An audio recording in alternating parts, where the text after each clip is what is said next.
Got my son. Get your groove on. You can't come to church and get your groove on every now and again. And I gotta say this, that if we think about it, when I was growing up, it was different. And I recognized that it was different. When I was growing up, the biggest musicians in the country were the quartet groups. Praise him till I'm gone. Oh, see, look at the little youngins in here. They want to sing. Everybody know who that is. All you old people don't know. Look at he back there doing this.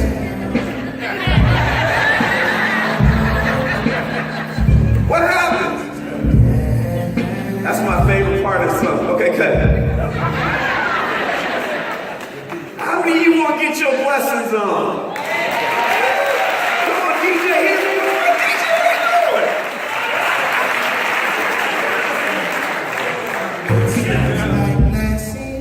Keep falling in my lap. Hit it, turn it up. I don't make songs for free, I make them for free. Chisel me into stone, prayer whistle me into song, and dying laughing with grilling sayings. Now watch this. Watch this, you guys. When we were growing up, it was Aretha Franklin and C.L. Franklin. This was before James Cleveland, before Walter Hawkins. This was C.L. Franklin selling 500,000 records of him preaching. But wait a minute, don't comment. I don't need no comment. Watch this. And when he was selling his albums and going gold, his daughter was the #1 singer in America. Because the culture and the church were similar. They were connected. And if you were going to preach in America and you were to preach in an African American church, you had to be able to do what? #1, you had to be able to sing. #2, you had to be able to hoop. And if you couldn't sing and you couldn't hoop, look at your neighbor and say, you couldn't preach up in here. Now, I got to give you this history lesson because if you think about it, the music and R&B and gospel is the same thing.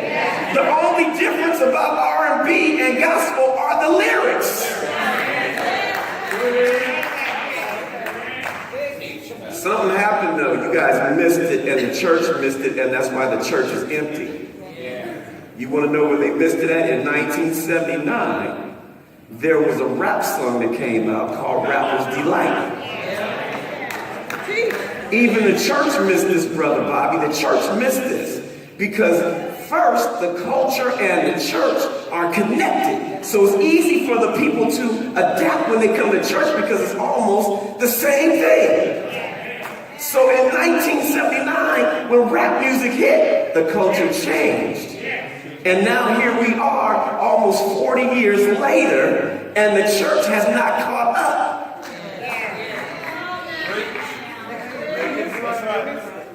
They missed it. What did they miss? They missed the fact that people process information differently.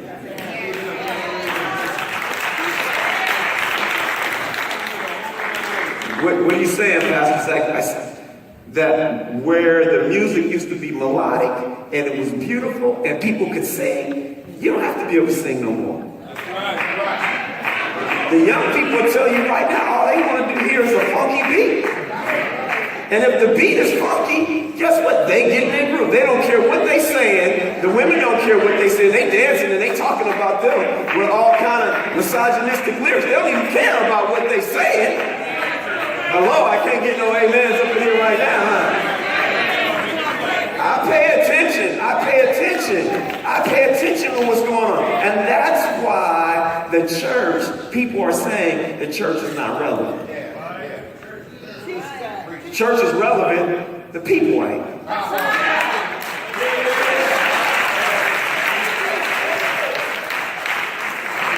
God is always relevant, but it doesn't necessarily mean that we have to keep the same method.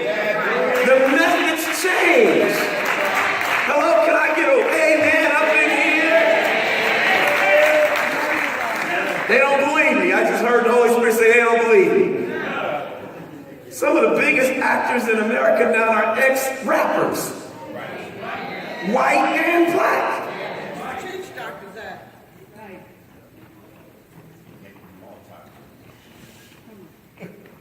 Ice Cube is one of the biggest actors in America.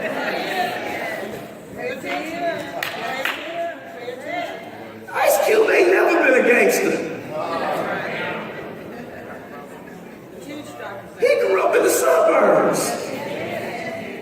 He got bused in school. Did you see him getting bused? Oh, you guys saw the movie. Amen, somebody. Somebody say amen. I want you to know that this year we want to be intentional about everything that we do as the body of Christ. Somebody say amen.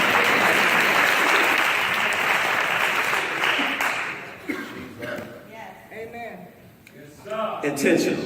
We want to win. How many of you want to win?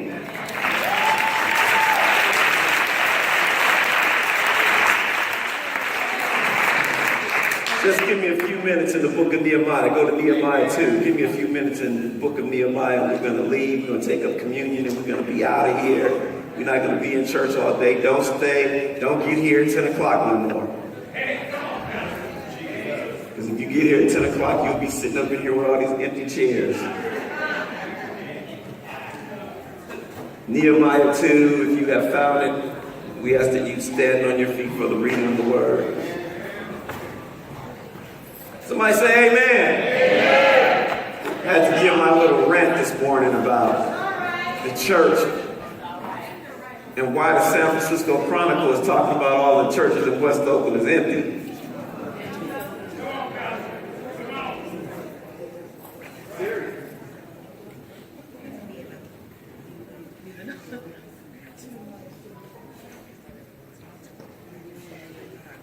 Nehemiah 2, verse 17. This is so relevant for a timely word of the intentionality of Nehemiah. Then I said to them, he wasn't speaking to himself. You see the distress, church, do you see the distress we are in? Yes. How Oakland, Richmond, our community lies in waste. And its gates, don't look at it as a physical gate, but the play on words here, that the gates are burned down. What are you saying, Pastor Zach? That our community gates have been burned to the ground. And it's intentional.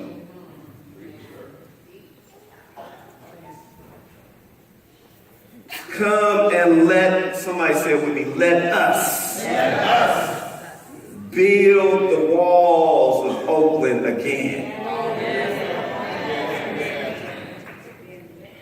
That we may no longer be a reproach to God. That means an eyesore.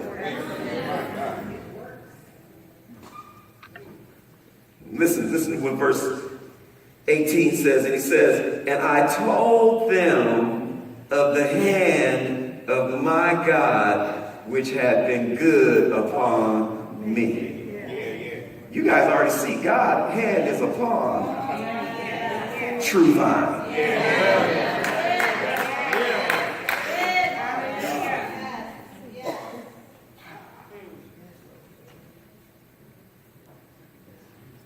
And also the king's words that he had spoken to me. He said in conclusion, so they said, let us rise up. Somebody say rise up. Rise up. And build. Then they set their hands to this good work. Look at your neighbor and say, let us rise up. Because you got good work in you. Look at your neighbor and say, you got some good work in you. Let's build again. Let's build again. Let's build again. Let's build again. Let's stop thinking that our history is only limited to February. Look at somebody, look at your neighbor here and say, your history go every day. Amen, amen. Let's be seated, let's be seated.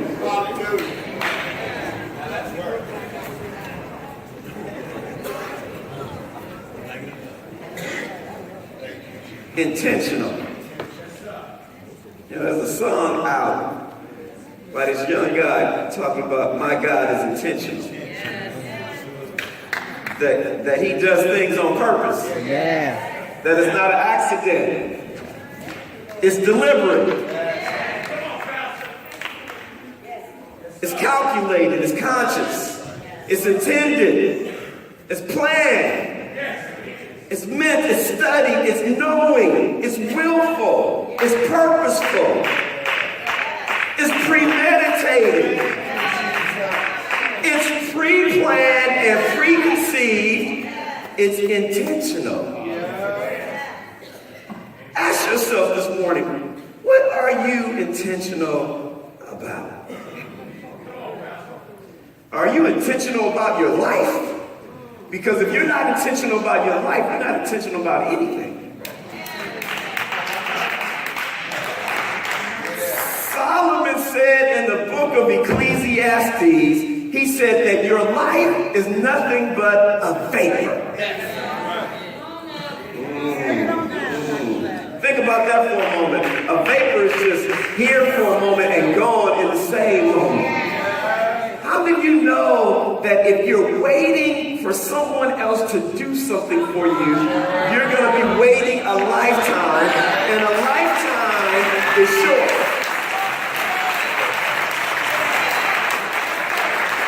People are more prone to tear you down than to build you up.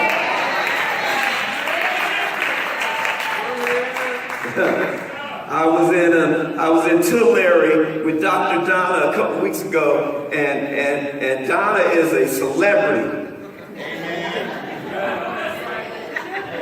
Donna is a celebrity. Come on, you guys. Donna is a celebrity.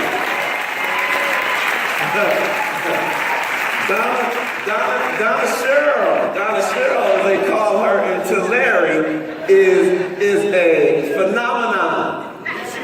I mean, we were taking pictures with the mayor, the chief of police, the fire department. Anybody, Ronnie, that was somebody in Tulare wanted to come and do a photo op with Dr. Donna.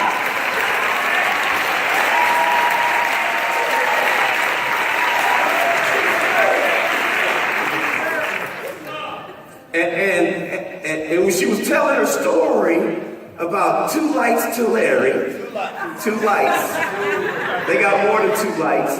The only motel they had in Tulare when we used to go back there to visit was the Motel 6. And we were trying to say if we were going to stay in Bakersfield or go stay in Tulare, which is an hour away. But we would find some place to stay. Now they got Hampton. And anybody know that if you're in the Central Valley, you can find you a Hampton hotel? You better praise Jesus all night long.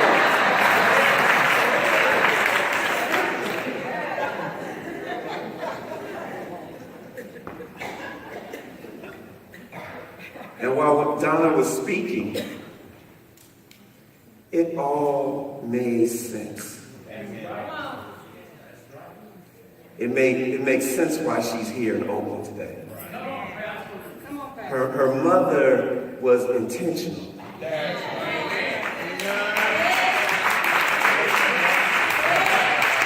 Her mother was intentional that she only had an 8th or 9th grade education, that her children's lives were going to be better than hers.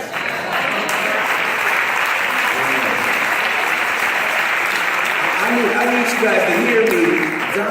Donna's father was a sharecropper. When I met her, she called him an agricultural. What was that you was calling him? An irrigationist.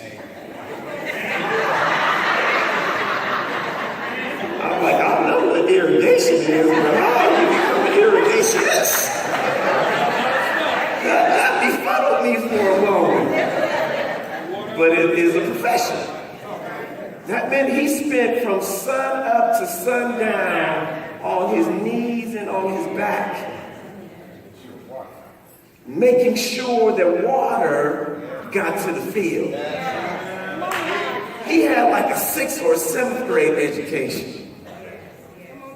But his whole life and her mother's whole life was to say, I'm trying to take you guys somewhere, is that in order for you to change a generation, you have to be intentional about what you're trying to do.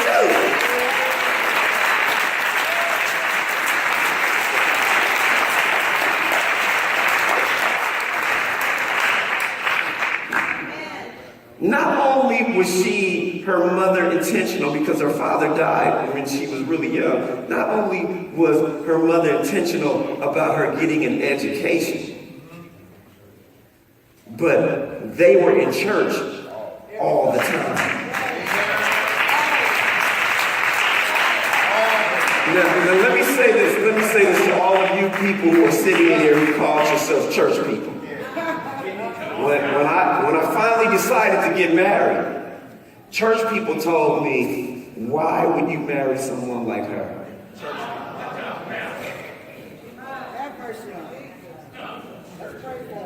Somebody say church people. She's worldly. She's a doctor. She has no characteristics or no qualities or no traits of a first lady.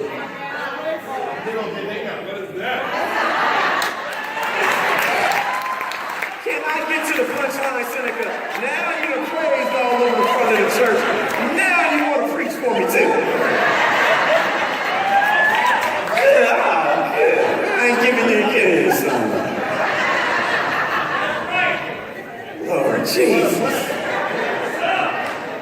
But see, what they didn't know, this is what happened to us when we're short-sighted, Diamond. We can only see what we see.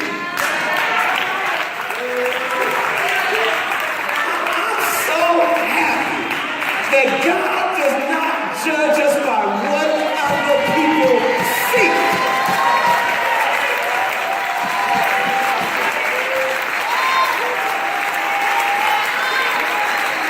God is working on the inside, cultivating you to show up on the outside so that you can amaze everyone around you when they finally can see you for themselves. Sometimes it calls them to hate on you. I got to say, I'm so glad I have matured to a point where I wasn't listening to what so-called Christians were talking about. Yeah, my Bible says that my God will make my enemies my footstool. And just because they don't look like your enemies, don't necessarily mean they're not your enemies.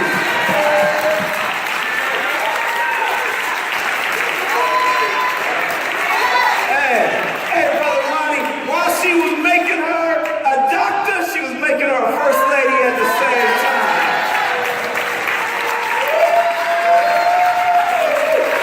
And guess what? We shine in Oakland and we shine in Tulare.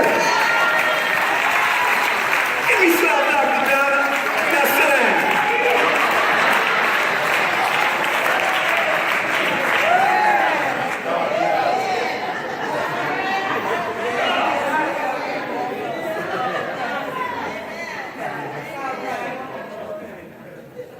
When we rebuild the people, we will rebuild the walls of our community and the foundation of our community.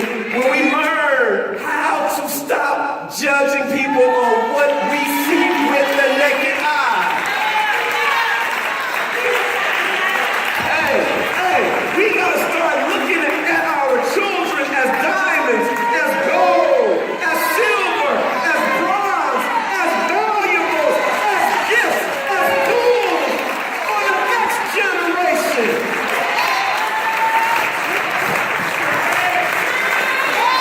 Yeah, I know the story says Nehemiah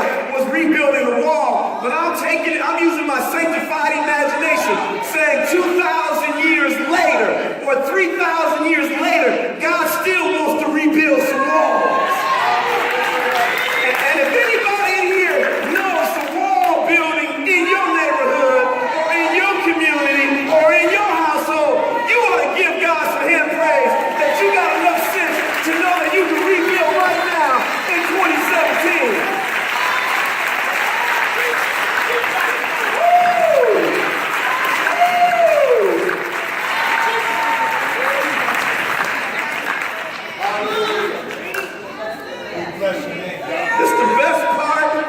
This the best part right here. When he was trying to rebuild the wall with the people, he said this. Come on, Dale. He said this. He said he refrained from assigning blame.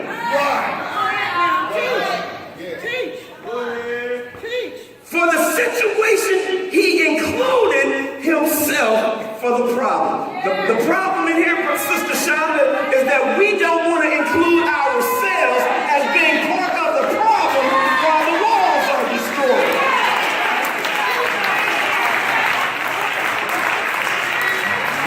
Hey, that's not my son shooting. That's not my daughter out there having babies. That's somebody else. We can associate the blame with somebody else, but we can never say, oh, it's me, oh Lord, standing in the need of prayer.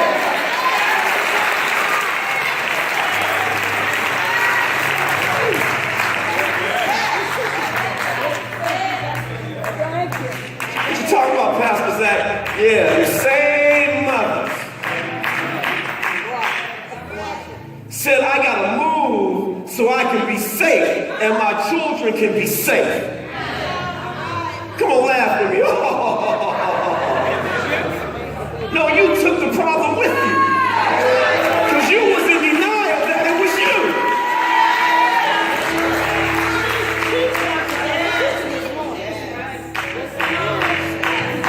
I gotta say this. You guys, we are in the Mecca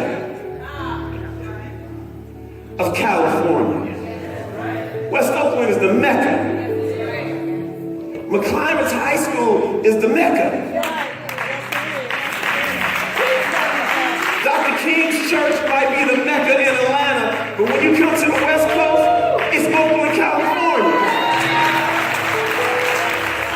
It ain't Southern California. It's not Los Angeles. It's Oakland, California. And you have not been able to recognize that there's something uniquely different about you. That there's some greatness in you. That God has appointed and predestined, and it is intentional that you be in this time, at this place, in this hour, in this moment.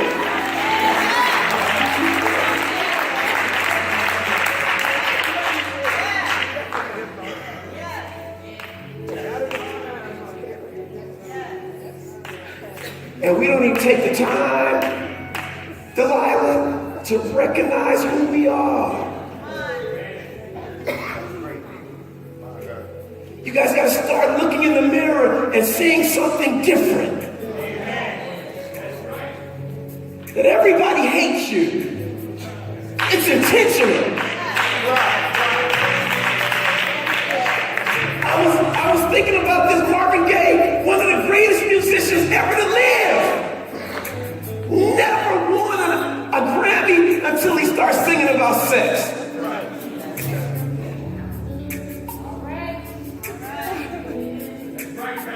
But what's going on has to be documented as one of the greatest albums ever produced and created in the history of music. And if you don't know about it, you need to go listen to it. It's still relevant from 1971 to 2017. God is intentional. Everyone resting on your feet. I don't want you to come here every Sunday leaving out the same way you came in.